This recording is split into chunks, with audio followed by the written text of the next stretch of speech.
Hello everybody, and I hope you're having a fantastic day. And in this video, I'm going to be talking about the treasure spawn that just came out for the Golden God of Love, Friga? I'm not sure how to say it. Let's talk about the monster, then we're actually going to go to the treasure spawn. Okay, so this monster is going to attack one random enemy out of all enemies for an ability power of 190. That's pretty dang powerful. With a success value of 100, 10 times. The reason I said it's powerful, it's because it's 10 times for physical damage, and that being light. So that's nearly 200. Actually, that is past 200 if you increase the skill level to level 5 every hit that you make. By default, it's already going to have 200 because it's already going to have its skill level to level 1. So it's already going to have 200, by the way. So that right there is extreme. That's more powerful than Odin's attack. So, well, I wouldn't say it's... I actually have to... It's somewhere around, to be fairly honest. I think I have to check because I think Odin actually has 210, and then like it has that 10 boost as well for ability power, so I might be a bit off, but it's nearly as strong as Odin's attack. That's how strong this monster is. So, well, the attack that is. And then it's going to confuse all enemies for 60 seconds, but the success value of 100. If this confusion stacks 3 times, this could come in handy for some scenarios and situations, and absolutely just devastate, kill, and destroy. It's also going to reduce usage gauge by 20. So like said, if the confusion stacks 3 times, if it stacks any less than 3 times, this is a pretty useless effect, and I don't recommend this for player versus player.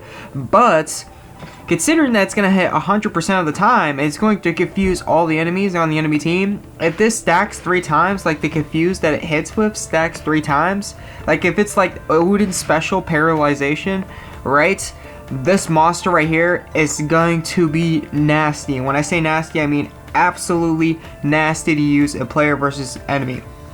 There will be a lot of people using this monster in player versus enemy. You will see people starting off with this monster that do like uni haste, whether they're going treasure hunter or soldier. They're trying to get Unison as fast as possible and just use a monster as fast as possible. You're going to be seeing a lot of people doing that if they find out that this actually stacks 3 times. I have no clue whether this stacks 3 times or not. The only monster that really actually gives like a status element with a success value of 100 is Odin, and Odin stacks 3 times on his paralyzation. That right there is freaking nasty. So yeah, anyways, that's pretty much what I gotta say about that and everything surrounding that. I might actually try that. I want to try that. That sounds really troll worthy. So yeah, I'm gonna try that, see how it goes out. Anyways, moving on from there. It sounds bad. That sounds really, really bad. Starting off with 3 stacks of being paralyzed sounds horrible. Anyways, reduce healing effects received by 40% for 60 seconds for all enemies. And that's... I can't really vouch for that, to be fairly honest. It's like if you have a Madi on the enemy team, that might be a bit clutch. That's not like an in general skill to counter Madi or anything, so I wouldn't say much for that, to be fairly honest. It could be useful in player versus enemy if there's like a specific boss where they want you to use specific monsters, this being one of them, and stuff like that. But for the most part, under a in general perspective, when you're doing a regular mission or anything of the sort that doesn't like elemental lock monsters, not really going to be helpful or handy. This is going to increase the max HP by 100% for 90 seconds for all allies. That's pretty good. As you increase max HP too, so if you didn't know, you also heal a little bit. So if you didn't know that, you also do that. This is also going to recover 25 cost. It's going to apply Frenzy for yourself. If this was for more like all allies, this would be a pretty OP monster. Then it's going to apply Pain Collapse. It says it what it does right here. So this is a pretty in general monster. There's nothing all too special about it besides the success value of 100 for confusing the target for 60 seconds.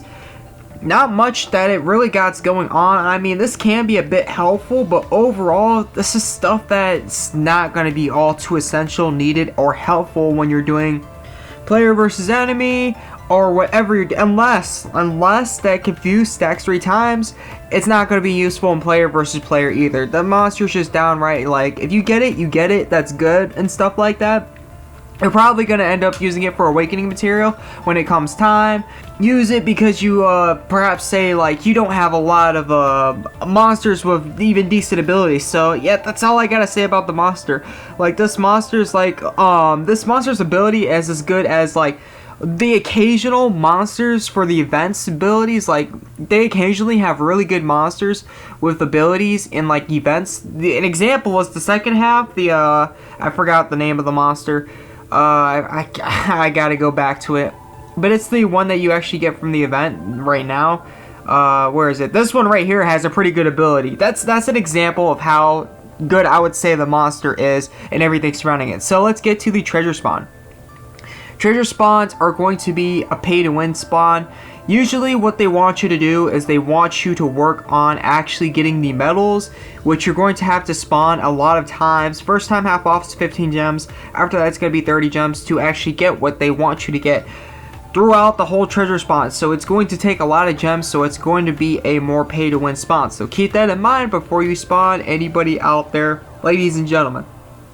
Okay, so moving on from there, the spawnable gear is also why I'm going to support this statement that I made, is because you're getting no gear through the gear spawn. Absolutely jack squat through the gear spawn. The spawn 10 just alone, you're just a very low chance you're getting anything featured whatsoever. An extremely low chance. Such a low chance that I wouldn't even call it a chance. That's how low of a chance it is.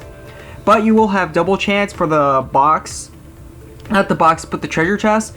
Double chance activates after each and every first time half off, and jackpot, it allows you to choose 2 chests instead of 1. Each time you usually spawn, you're allowed to choose 1. Double chance allows you to choose 2, and you're getting 50 to 200 medals per each spawn.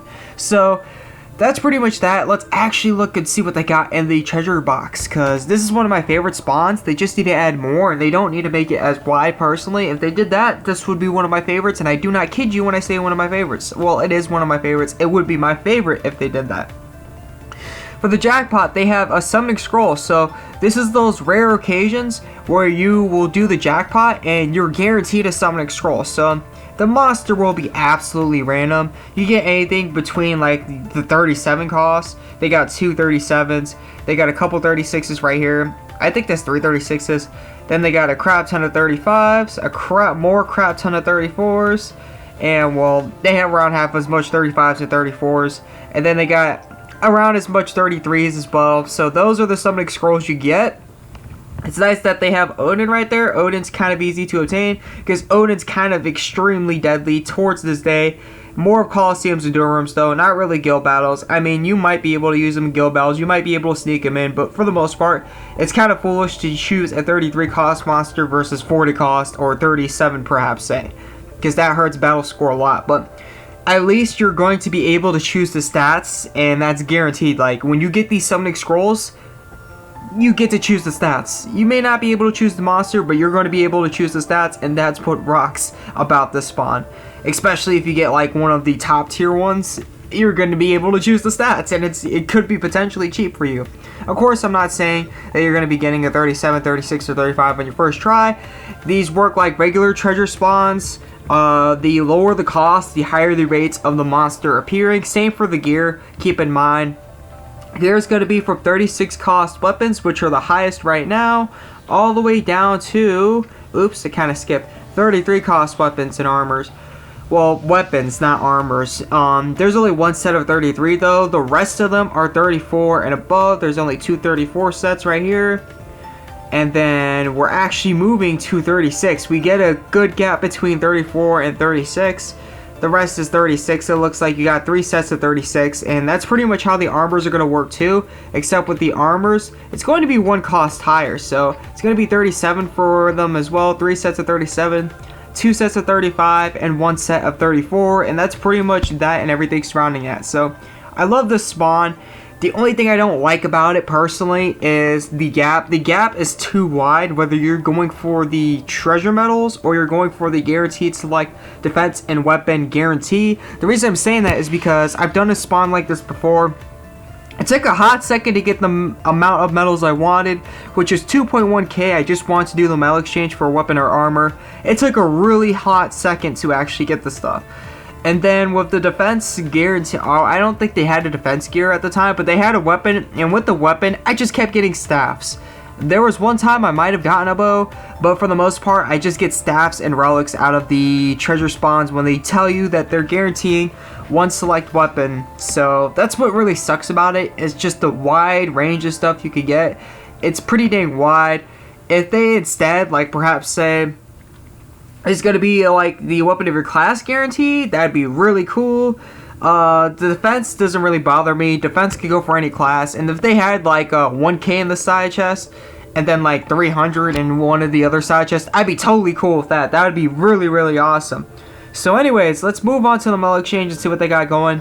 10k is a lot for Friga, especially considering what I just showed you the metal count is. Usually when it comes to a treasure spawn, even this one's more cheaper, and I said this one's kind of underpriced when it comes to the metals. This one offers more metals than the other one, so 10k is extremely expensive for the metal cost that it is to get Friga. And then the weapons and armors are going to be 2.1k starting off, 1.7k, then 1.5k as they go to the lowest, and yeah, that's pretty much it. I'm going to try to go for the gun. Once I can go for the gun, I know for a fact I'll be able to max fuse it. I'm getting 10k, I think 10k, 20k off of it, and I'm just getting a huge fat boost, or nearly 20k. I'm not exactly getting 20k gear score, but it's going to be a huge boost. I hope that goes well if I do manage to go for it. If I don't, well, I'm just going to miss 20k gear score. But yeah, hopefully that goes well. 2.1k, don't be fooled, maybe not a lot in regular treasure spawns, but keep in mind this one doesn't have like a 1k in one of the chests. Like in the jackpot, they don't have 1k in the chest, so it may be a pain to get the medals. It could be a huge pain.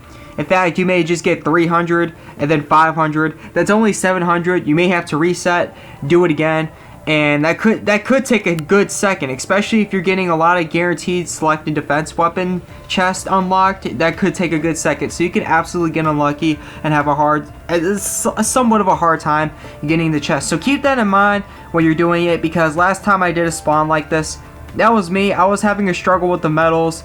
I've done stuff like this before though. There's been a couple times where they gave me absolutely nasty cost and monsters I actually kind of wanted from the summoning scroll part, but just keep that in mind when you're doing this.